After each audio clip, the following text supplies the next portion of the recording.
corticosteroid therapy. President Trump released another video recorded from inside Walter Reed Medical Center.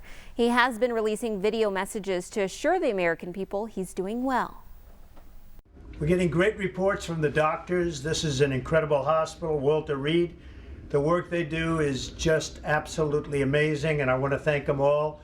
The nurses, the doctors, everybody here. I learned a lot about COVID. I learned it by really going to school. This is the real school. This isn't the let's read the book school. And I get it, and I understand it, and it's a very interesting thing, and I'm going to be letting you know about it.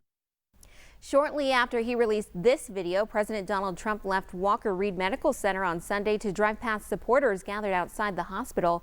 The brief motorcade ride comes after the president said in the video message that he would be paying a surprise visit to those on the street. Mr. Trump could be seen wearing a face mask and waving from the back seat of a car. The White House said he returned to his hospital room soon after. Vice President Mike Pence has tested negative for COVID-19. He was tested today along with his wife Karen.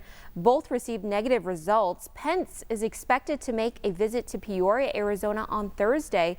This is the third day since President Trump's diagnosis that the vice president and his wife have tested negative.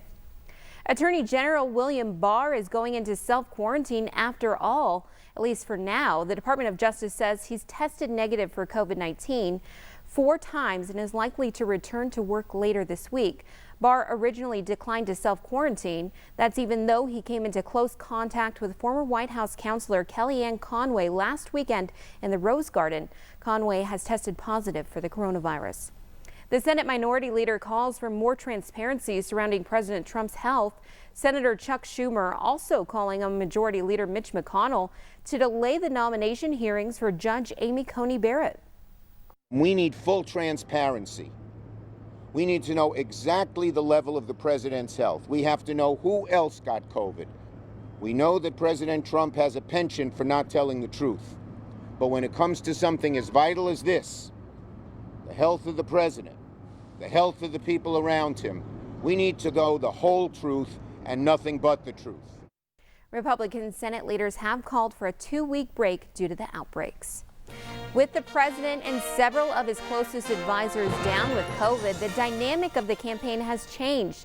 Now in turmoil, the administration scrambling to develop a new strategy while Joe Biden hits the road and the VP candidates gear up for their debate. Ali Vitale has the latest. Tonight, just 30 days until election.